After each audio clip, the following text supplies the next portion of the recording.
Hello, my name is Dan Johnson and welcome back to my channel. Today I'm going to be talking about the 13th Doctor's brand new episode from Big Finish entitled The Return of the Doctor. This is the second release of a range of 12 stories that is going to be coming out over the next 2 years. The other month we had Vampire Weekend, which I really enjoyed, and I felt like it gave us a great foundation, and this time we have a new writer and some interesting conflict for the Doctor and Yaz. In this story, the Doctor and Yaz have saved a planet of armadillos.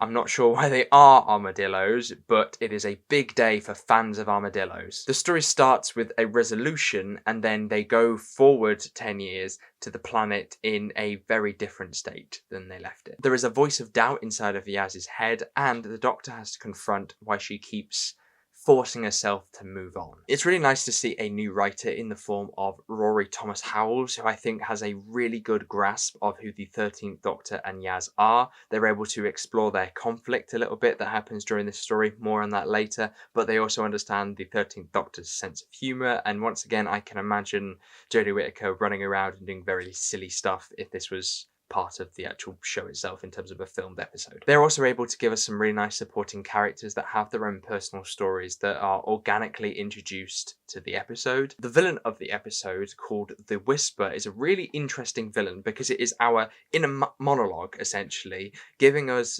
seeds of doubt.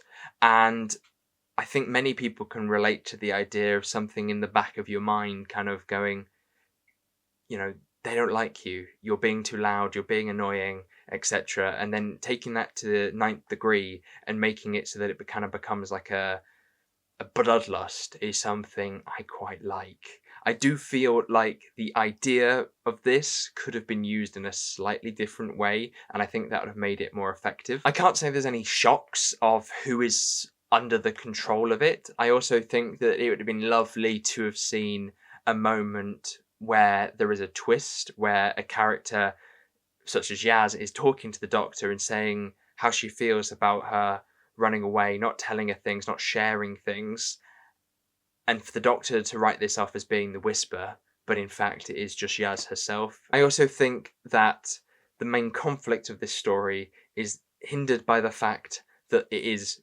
within the Whisper, because when two characters are talking and having this conflict, it's one thing, but then when you add something that's causing the conflict, but the conflict doesn't feel like it's really happening because it's not Yaz saying these things to the Doctor, which may be how she feels anyway, but it's the actual villain of the episode that is spouting these things at the Doctor, not Yaz. I personally would have really liked some clarity on the rules of the Whisper, because there seems to be moments when characters are able to sort of switch like that, and for others it seems to be a bit more of a long-winded, slower process. The story is able to give us these lovely moments between the Doctor and Yaz, though, where there is for once this sense of conflict, even though it seems to be stated in, you know, The Timeless Children, or is it The Haunting of Vila Diodati, when the Doctor says that the team structure is not flat but it is mountainous.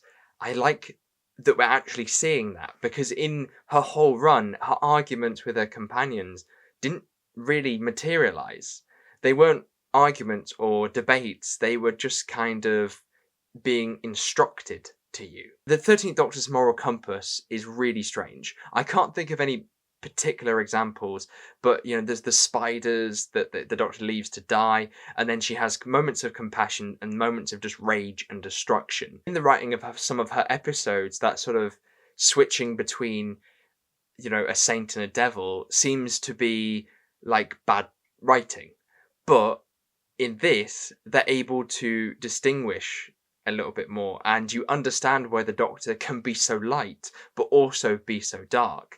And that sort of grey area where she operates is something I really am interested in with this Doctor. It's weird to think that, you know, I'm actually starting to really enjoy the 13th Doctor, and I am wondering whether I should go back and watch a few episodes that I really didn't like initially to see if I like them more now that the character has been better developed in Big Finish, and we're only 2 episodes in. And finally, was I satisfied by this release? And my answer is a definite yes. I really enjoyed this story. I think it's a compliment to the characters and to the actors. I really hope that it continues down this trajectory, because I think it's going to be very interesting.